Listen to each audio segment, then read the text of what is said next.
the U.S., 8.4 million people in the nation are working multiple jobs. 850,000 jobs. Wages went up for American workers. Instead, they're working multiple jobs. It's called being overemployed. And one part-time, but I need both of them to pay my bills every month, my rent and groceries, so just working all the time. Today, we're delving into a topic that's been a long time coming, the collapse of the traditional 9-to-5 job. So, here's the deal with the whole 9-to-5 job thing. You've got these companies laying off workers left and right, but then they turn around and whine about not having enough people to fill the positions. It's like they're playing some twisted game of musical chairs, but with people's livelihoods. And let's not even get started on the workers. Some folks are becoming professional multitaskers, juggling multiple full-time gigs to make ends meet. Meanwhile, others are stuck pulling unpaid overtime at a single job, barely scraping by. And don't even get me started on the gig economy. It's like a black hole sucking up whole chunks of the workforce. The 9-to-5 model, that was great back in the time, when people were clocking in at factories and mills. But times have changed, and trying to force everyone into that same old mold just isn't working anymore. In the US alone, a whopping 8.4 million people are holding down more than one job, while only a fraction of jobs are seeing wage increases. It's like we're trying to fit a square peg into a round hole, and it's not working out too well. Instead of just working one job, some folks are hustling multiple gigs. It's what we call being overemployed. And then some can only find part-time work. A report by the management consulting firm McKinsey & Company revealed something eye-opening. About 2/3 of the average person's wealth comes from works they have done throughout their life. Yep, that's right. The time, effort, and experience you put into your job are like gold mines, worth twice as much as all the other stuff you own combined. For billions of folks, the good old 9-to-5 has been the go-to for trading their time for a steady paycheck with clear career paths as they gain more experience. However, attempting to fit every job into the same mold has caused significant problems for workers and companies. Here's why. First off, it devalues our time. Way back when, the Ford Motor Company was all about the 9-to-5 40-hour work week. Henry Ford thought it would lure in top auto workers without having to bump up their pay. And you know what? It worked. Other car makers had to follow suit to keep up. Soon, this became the norm for all jobs as companies scrambled to keep their best workers. But here's the thing. Those auto workers had it pretty straightforward. They had set tasks that they did over and over again. As long as they didn't burn out, they could keep churning out the same amount of work hour after hour. Fast forward to today, and office jobs are a whole different ballgame. Some days have lots of work, and other days you're barely doing anything, but you're still there at your desk for those 8 hours looking busy. Earlier, most folks worked in factories, cranking out stuff on assembly lines. But nowadays, things are different. People work in the service industry, which is way more varied than you'd think. Unless you're out in the fields or on a factory floor, you've been likely to be in the service sector. And let me tell you, service jobs range from making big business decisions to brewing coffees. It's a mixed bag, and that means a one-size-fits-all schedule just doesn't cut it.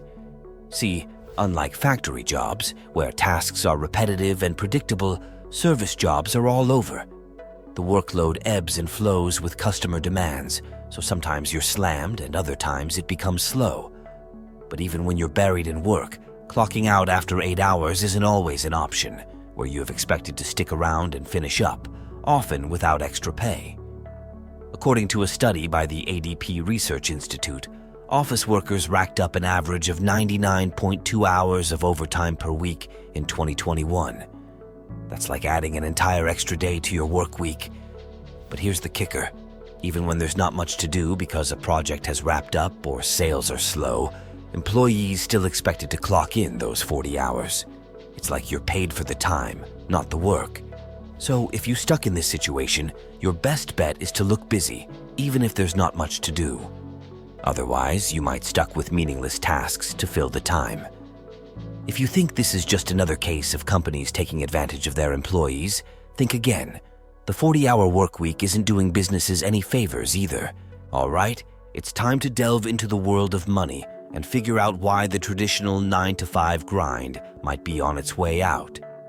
According to data from the U.S. Census Bureau, McKinsey & Company, and compiled by Statista, gig work and freelance jobs have seen a whopping 500% growth over the past decade, leaving traditional permanent jobs in the dust.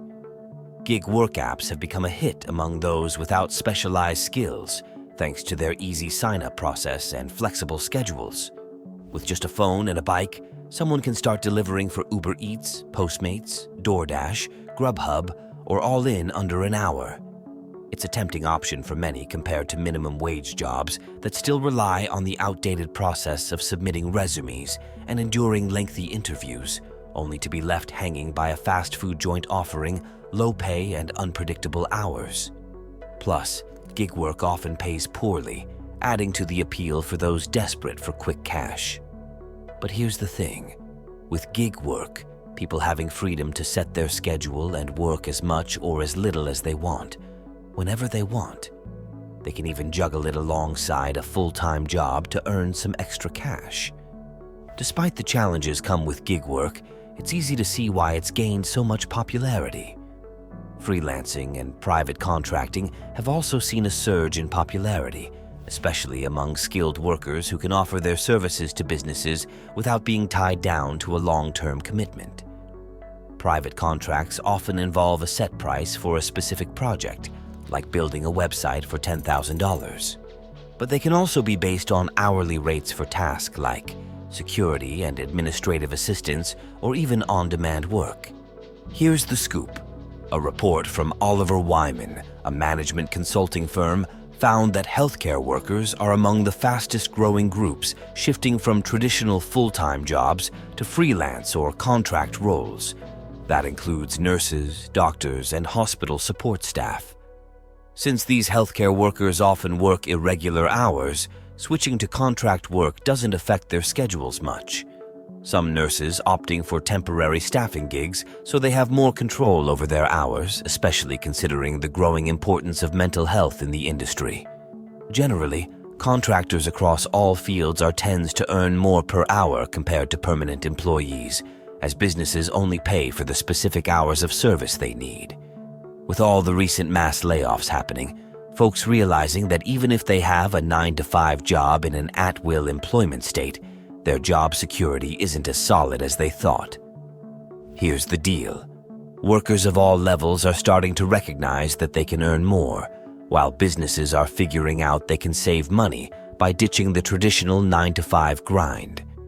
This shift is slowly turning the typical 9-to-5 job into a thing of the past. But here's the kicker.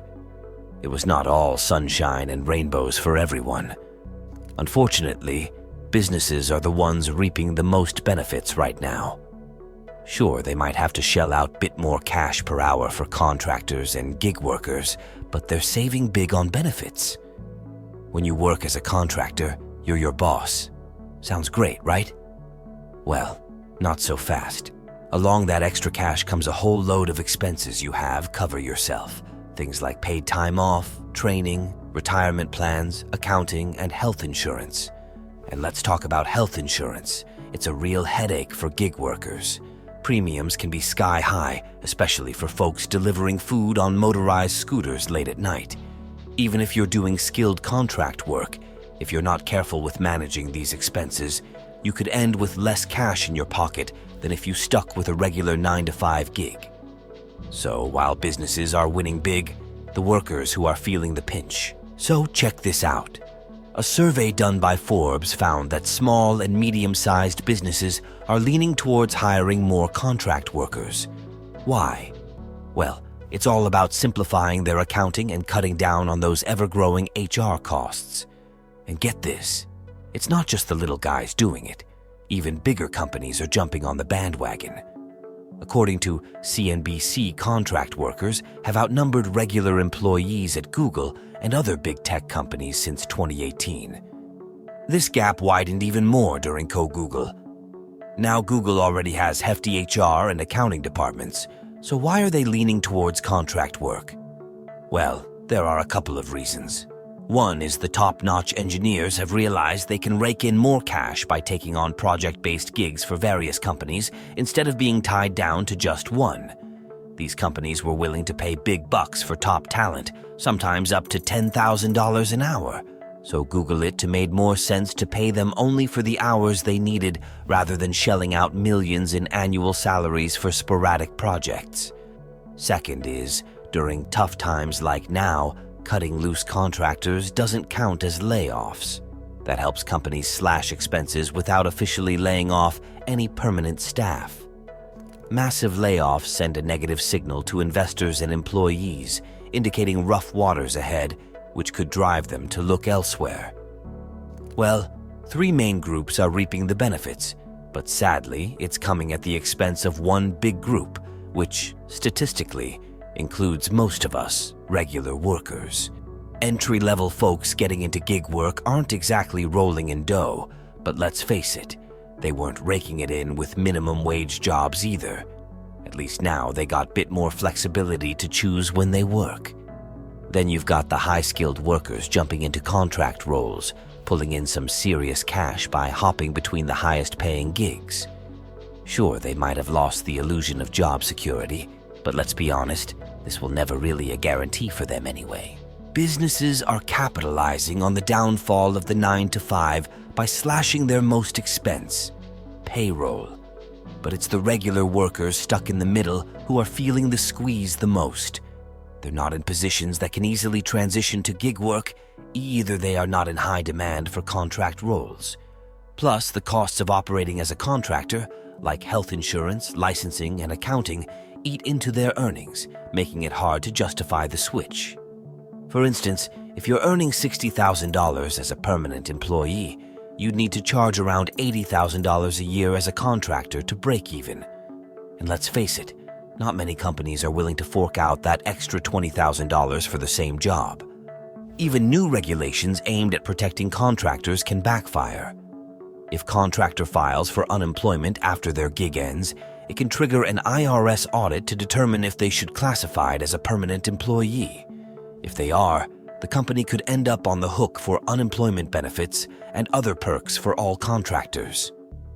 Businesses are avoiding that headache by outsourcing their staffing needs to agencies. According to stats from the American Staffing Association, majority of contractors now hired through these middleman staffing firms. But for contractors in this setup, it's like getting the worst of both worlds. They deal with all the downsides of being a permanent employee, but miss out on the perks of being an independent contractor. And this is another reason why the traditional 9-to-5 setup is fading away.